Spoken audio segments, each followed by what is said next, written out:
Hello everyone, कैसे हम सभी दोस्तों। इस वीडियो में हम देखेंगे कि रिएक्ट को हमने फ्रंट एंड सीख लिया था, उसके बाद हम बैकएंड में जब मूव करेंगे ना, बैकएंड के बीच आपको कौन सा सिलेबस चाहिए, कौन कौन सा टॉपिक आपने कवर करनी है, पूरा सिलेबस मैंने आपके लिए कंप्लीट बनाया है। मैंने इस पूरे सिलेबस में वो सारे के सारे कॉन्सेप्ट ऐड किए हैं, वो सारे टॉपिक ऐड किए हैं जो आपको एज अ बैकएंड सीखने के लिए बहुत ज्यादा जरूरी है। तो इस सिलेबस को देखने के लिए हम चलते हैं अपने लैपटॉप की स्क्रीन पे। ये है हमारा कंप्लीट सिलेबस। देख लेते हैं हम क्या क्या सीखेंगे बैकएंड में। तो यहाँ पर सबसे पहले तो इंट्रोडक्शन आती है, आपको पता होना चाहिए बैकएंड होता क्या है, उसको यूज क्यों करते हैं। उसके बाद ओवरव्यू हो गया बैकएंड का। क्लाइंट सर्वर आर्किटेक्चर क्या होता है, क्लाइंट क्या होता है, सर्वर क्या होता है, कौन कौन सा टॉपिक क्लाइंट के अंडर आएंगे, कौन कौन से टॉपिक सर्वर के अंडर आएंगे, वो सब पता होना चाहिए। बैकएंड का वेब डेवलपमेंट में रोल क्या होता है, एक्चुअल में हम क्यों यूज करते हैं बैकएंड को, अगर हम नहीं यूज करते तब हमारे लिए क्या होगा अगर हम यूज। उसके बाद आता है नोड जेएस। जब हम रिएक्ट के साथ काम करेंगे तो हमें नोड जेएस के साथ काम करना पड़ेगा एज अ बैकएंड। सबसे पहले नोड जेएस होता क्या है वो आपको नॉलेज होनी चाहिए।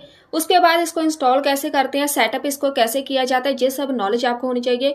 नोड जेएस के इवेंट लूप क्या होते हैं वो आपको पता होना चाहिए। और यहाँ पर एनपीएम के साथ काम कैसे करेंगे, यहाँ पर कुछ कमांड होती है हमारे पास नोड जेएस में, तो वो कमांड से सारी की सारी आपको पता होनी चाहिए कैसे कैसे एग्जीक्यूट करते हैं। एनपीएम के साथ काम करना आना चाहिए।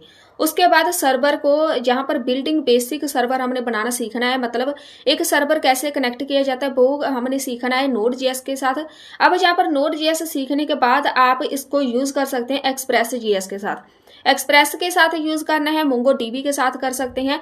तो यहाँ पर एक्सप्रेस जेएस हमने ऐड किया है। तो सबसे पहले एक्सप्रेस जेएस होता क्या है वो आपको पता होना चाहिए।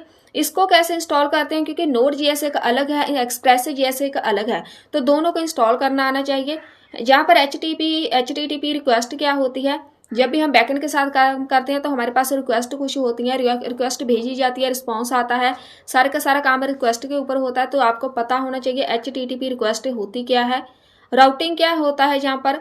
उसके बाद मिडलवेयर कॉन्सेप्ट कुछ होते हैं, इसको हम यूज कैसे करते हैं, ये सब आपको हो सकता है बिल्कुल नए हो टॉपिक आपके लिए। जब एक बार आप एंटर हो जाएंगे ना डेटाबेस के साथ काम करने के लिए, देन आपको सब कुछ अपने आप पता चल जाएगा। इसके बाद आता है यहाँ पर बहुत ही इंपॉर्टेंट टॉपिक है रेस्टफुल एपीआईज।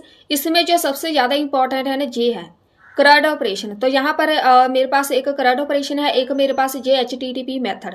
इन दोनों को आपने सीखना कंपलसरी है, बहुत ही डीपली आपने इसको सीखना है।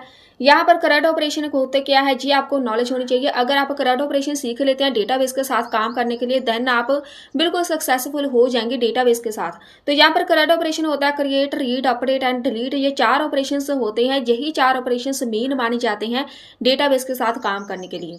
उसके बाद एक ये वाले मेरे पास मेथड है गेट पोस्ट, क्यों हम यूज करते हैं ये सब आपको पता होना चाहिए। ये सब यूज करते हैं बेसिकली हम जब फॉर्म्स के साथ काम करते हैं। उसके अब यहाँ पे मेरे पास नेक्स्ट है डेटाबेस इंटीग्रेशन। डेटाबेस के साथ हम एक प्रोग्रामिंग लैंग्वेज को कनेक्ट कैसे करेंगे। यहाँ पर हम बात कर रहे थे नोड जेएस, एक्सप्रेस जेएस, इनके साथ हम काम करेंगे। सारे का सारा डेटा मैं जहाँ से सर्वर पे भेजूंगी, लेकिन वो हमें कहीं ना कहीं जाके शो भी होता है, कहीं ना कहीं जाके वो सेव होता है। तो जिसको हम एक्चुअल में देख पाएंगे कि जैसे हम कोई भी फॉर्म लॉगिन करते हैं या रजिस्ट्रेशन करते हैं तो वो पूरे का पूरा डेटा कहीं जाके सेव हो जाता है, उसको हम डेटाबेस बोलते हैं। तो डेटाबेस की इंटीग्रेशन आपको सबसे इंपॉर्टेंट है, आपको पता होना चाहिए डेटाबेस को कनेक्ट कैसे करते हैं हम अपनी प्रोग्रामिंग लैंग्वेज के साथ। तो अब यहाँ पे एक बहुत ही इंपॉर्टेंट टॉपिक है आपके लिए। यहाँ पर मेरे पास 2 टाइप का डेटा होता है, एसक्यूएल एंड नो एसक्यूएल। दोनों में डिफरेंस क्या है ये आपको पता होना चाहिए। हो सकता है आपको इंटरव्यू में भी ये जरूर पूछें दोनों में डिफरेंस क्या होता है, वो आपने स्टडी करना है। उसके बाद जो भी मेरे पास डेटा होगा उसको डेटाबेस के साथ हम कनेक्ट कैसे करेंगे, कनेक्शन कैसे क्रिएट करते हैं। मेरे पास नोड जेएस है, एक्सप्रेस जेएस है, उसको डेटाबेस के साथ कनेक्ट करना पड़ेगा। तो यहाँ पर ये आपको अभी कुछ भी ज्यादा समझ नहीं आएगा। अगर आपने थोड़ा बहुत पहले काम किया तो आपको पता होगा कि डेटाबेस के साथ पहले कनेक्टिविटी बनाई जाती है, उसके बाद हमारा डेटा जाके सेव होता है डेटाबेस में। तो वो कनेक्शन आपको बनाना आना चाहिए, मतलब उसको हम बोलते हैं कि कनेक्टिंग विद डेटाबेस, ये आपको पता होना चाहिए। उसके बाद बारी आती है एसक्यूएल डेटाबेस या फिर मोंगो डीबी। हम जहाँ पर बेसिकली मोंगो डीबी यूज करेंगे और रिएक्ट के साथ। ये पहले भी मैंने एक कंप्लीट वीडियो बनाई हुई है कि मोंगो डीबी को रिएक्ट के साथ हम कैसे यूज करते हैं। तो ये मेरे पास एक शेल की तरह होता है जहां पर हमारा पूरे का पूरा डेटाबेस जाके सेव हो जाता है। हम जहां पर देख सकते हैं कि मेरे पास डेटा एक्चुअल में सेव हुआ है कि नहीं। तो यहाँ पर उसके बाद बहुत ही इंपॉर्टेंट CRUD ऑपरेशन आपको परफॉर्म करने आने चाहिए। SQL के साथ या फिर आप डेटाबेस के साथ काम करते हैं ना, CRUD ऑपरेशन जहाँ पे भी यूज होने हैं। अगर आप Node.js Express.js यूज करते हैं, CRUD ऑपरेशन आपने वहां पे भी सीखने हैं। तो CRUD ऑपरेशन को बस आपने स्किप नहीं करना, इसको आप बहुत ही डीपली से सीख लेंगे ना तो आप बहुत ज्यादा सक्सेस हो जाएंगे डेटाबेस में। उसके बाद ऑथेंटिकेशन एंड ऑथराइजेशन बहुत ही इंपॉर्टेंट रोल है। हर एक वेबसाइट में लॉगिन फॉर्म होता है, रजिस्ट्रेशन लॉगिन सिस्टम होता है, वहां पर ऑथराइजेशन अगर लगाई होगी आपको पता होगा किसको लॉगिन करने देना है, किसको लॉगिन नहीं करने देना, लॉग आउट कैसे करना है, अगर कोई लॉगिन कर चुका है उसको कौन कौन सा डेटा हम शो कराएंगे वेबसाइट में। ये सब सेशन के थ्रू होता है। तो जहाँ पर सेशन को आपने स्टडी करना है, बहुत ही इंपॉर्टेंट टॉपिक है। अगर हम लॉगिन करते हैं, लॉगिन करने के बाद अगर आप फेसबुक पे लॉगिन करते हैं ना, फेसबुक पे लॉगिन करने के बाद आपको पूरी प्रोफाइल नजर आती है। ऐसा नहीं कि हमें सब कुछ पहले ही नजर आता है, जब तक लॉगिन नहीं करेंगे आपके पास पूरा पेज ओपन नहीं होगा। उसको हम सेशन बोलते हैं। तो ये सेशन आपने स्टडी करनी है। ये पूरी की पूरी ऑथेंटिकेशन एंड ऑथराइजेशन आपने सीखनी है, कैसे सेशन के साथ काम होता है, एक्सेस कंट्रोल क्या होता है, किसको कौन सा रोल देना है। इसका मतलब है कि मैं लॉगिन करूंगी, लॉगिन करने के बाद मुझे कौन सा डेटा शो होना है, मैं जहाँ पे पोस्ट कर पाऊंगी, लाइक कर पाऊंगी, कमेंट कर पाऊंगी, बस। तो मैं किसी की पोस्ट को जाके एडिट नहीं कर सकती। ये मेरे पास यूजर इनपुट में होता है कि बेसिकली इसको यूज करते हैं फॉर्म के बीच। जब भी हम कोई लॉगिन सिस्टम बनाते हैं ना, मैंने यूजर ने पासवर्ड एंटर कर दिया, क्या वो करेक्ट है कि नहीं, क्या मेरे पास डेटाबेस में वो मैच कर रहा है। अगर मैच करेगा, पहले रजिस्टर किया होगा, मैच करेगा डेटाबेस की वैल्यू के साथ, तभी हम लॉगिन करने दे सकते हैं। नहीं तो वहां पर मैसेज आना चाहिए कि इनकरेक्ट पासवर्ड है, इनकरेक्ट ईमेल है। तो ये हम इसको बोलते हैं data validation and error handling. ये आपने सीखना है। फाइल अपलोड, यहाँ पर फाइल के साथ आपने काम करना है। कोई भी फाइल अपलोड करनी है, डाउनलोड अपलोड करनी है, फाइल के साथ कौन कौन से ऑपरेशन परफॉर्म किए जाते हैं वो आपने सीखना है। उसके बाद सिक्योरिटी आती है। सिक्योरिटी तो हम यहाँ पर यूज करते ही हैं।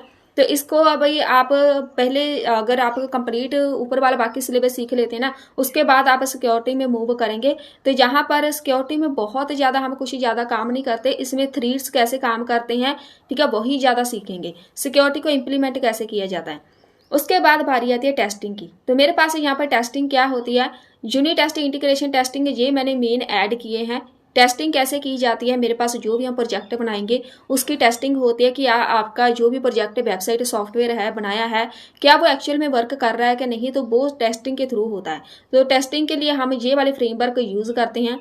लास्ट में आता है डिप्लॉयमेंट। आपने जो भी प्रोजेक्ट बना दिया, अपना कंप्लीट कर लिया, उसकी होस्टिंग करनी है, आपने इंटरनेट पे अपलोड करना है ताकि लोगों को नजर आए, उसको डिप्लॉयमेंट करना बोलते हैं। वो आपको पता होना चाहिए डिप्लॉयमेंट कैसे किया जाता है।